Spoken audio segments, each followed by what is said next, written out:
दोस्तों, आज हम आपको त्रिजटा कौन थी और उसने अशोक वाटिका में सीता माता की रक्षा क्यों की, इसके पीछे की कहानी बताने जा रहे। दोस्तों, त्रिजटा विभीषण की बेटी थी। रामायण के अनुसार विभीषण की बेटी बड़ी तेजस्वी थी और उसकी भविष्यवाणी हमेशा सही होती थी। लेकिन मान्यता है कि रावण विभीषण की बेटी से बहुत डरता था। रामायण के कई अलग अलग भागों में कुछ रहस्यमयी पात्र देखने को मिलते हैं। इन्हीं में एक है विभीषण की बेटी। वाल्मीकि रामायण में इस पात्र के बारे में कोई जानकारी नहीं है, लेकिन दूसरी भाषाओं में लिखी गई रामायण में विभीषण की बेटी का उल्लेख मिलता है। विभीषण की बेटी का वर्णन बहुत सुंदर तरीके से किया गया है। विभीषण की बेटी को तेजस्विनी, तपस्विनी और राक्षस कुल में जन्म लेने के बाद भी सात्विक आचारों विचारों वाली बताया गया है। संभवत इन्हीं 3 गुणों के समाहार के कारण उसका नाम त्रिजटा रखा गया हो। संत कहते हैं इनके सिर पर ज्ञान, भक्ति और वैराग्य रूपी 3 जटाएं हैं, अतः इनका नाम त्रिजटा है।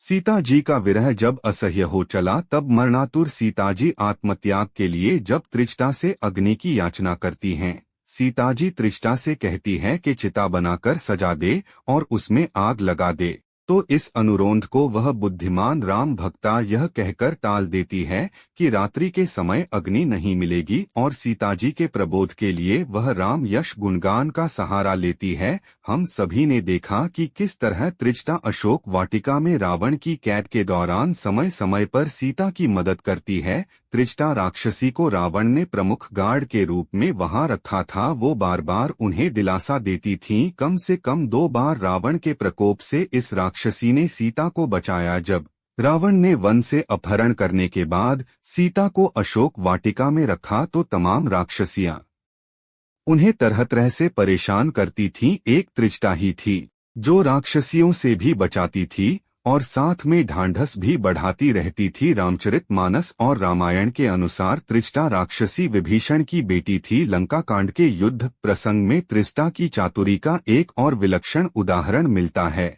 राम रावण युद्ध चरम सीमा पर है। रावण छोर युद्ध कर रहा है, उसके सिर कटकट करके भी पुंज जुट जाते हैं। भुजाओं को खोकर भी वह नवीन भुजा वाला बन जाता है और श्री राम के मारे भी नहीं मरता। अशोक वाटिका में त्रिजटा के मुंह से यह प्रसंग सुनकर सीताजी व्याकुल हो जाती हैं। श्री रामचंद्र के बाणों से भी नहीं मरने वाले रावण के बंधन से वह अब मुक्त होने की आशा त्याग देने को हो जाती हैं। साथ ही इस बात का भी वर्णन है कि रावण जो किसी से नहीं डरता था, वह विभीषण की बेटी से खौफ खाता था। रामचरितमानस के एक छंद में इस बात का उल्लेख है कि विभीषण की बेटी के पास कई दिव्य आसुरी और दैवीय शक्तियां मौजूद थीं। उसके पास भविष्य बताने की शक्ति भी थी। वह जो बोलती थी वह सत्य होता था। रावण के सर्वनाश और रामायण युद्ध के बारे में भी उसने पहले ही भविष्यवाणी कर दी थी। विभीषण की बेटी और कोई नहीं बल्कि त्रिजटा थी। त्रिजटा भले ही अशोक वाटिका में रहती थी, लेकिन उसे कई अस्त्र शास्त्र और दिव्य शक्तियों का ज्ञान था। उन्हीं की सहायता से उसने माता सीता को श्री राम की लंका चढ़ाई से लेकर रावण की मृत्यु तक का वृत्तांत दिव्य शक्तियों के माध्यम से बताया था। वह माता सीता को पल पल की सूचना दिया करती थी। मान्यता है कि त्रिजटा की शक्तियों के बारे में रावण को पता था और वो ये भी जानता था कि त्रिजटा दिखने में जितनी सामान्य है उतनी ही वह शक्तिशाली है, और उसके मुख से निकला हर एक शब्द सही साबित होता है। त्रिजटा विष्णु भक्त थी, इस बात का भी रावण को पता था, इसलिए वह उससे डरता था। तो इसलिए विभीषण की बेटी से डरता था रावण।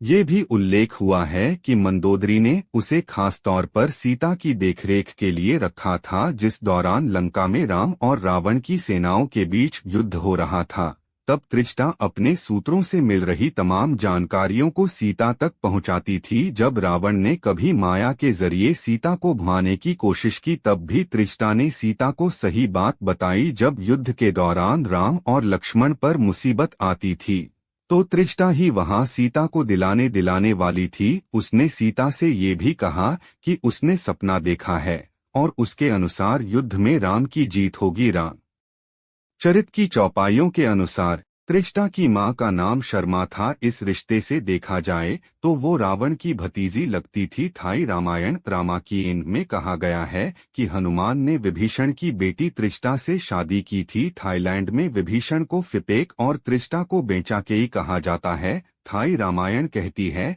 कि हनुमान के साथ शादी से त्रिष्टा को एक बेटा असुरपद हुआ था। यद्यपि वो राक्षस था लेकिन उसका सिर बंदर जैसा था। वाराणसी में त्रिष्टा का एक मंदिर है जो यहाँ के प्रसिद्ध काशी विश्वनाथ मंदिर के करीब है। यहाँ ये मान्यता है कि त्रिष्टा लंका से सीता के साथ जब पुष्पक विमान से अयोध्या जा रही थी तो सीता ने उससे कहा कि अयोध्या में त्रिष्टा को राक्षसी होने के कारण जाने की अनुमति नहीं मिले।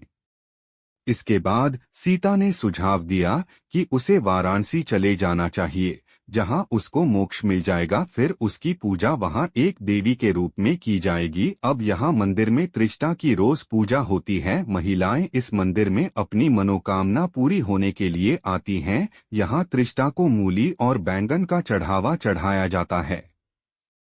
इसी तरह त्रिष्टा का एक मंदिर उज्जैन में भी है जो बालवीर हनुमान मंदिर परिसर में है। यहाँ देवी की 3 दिनों की विशेष पूजा होती है जो कार्तिक पूर्णिमा से शुरू होती है।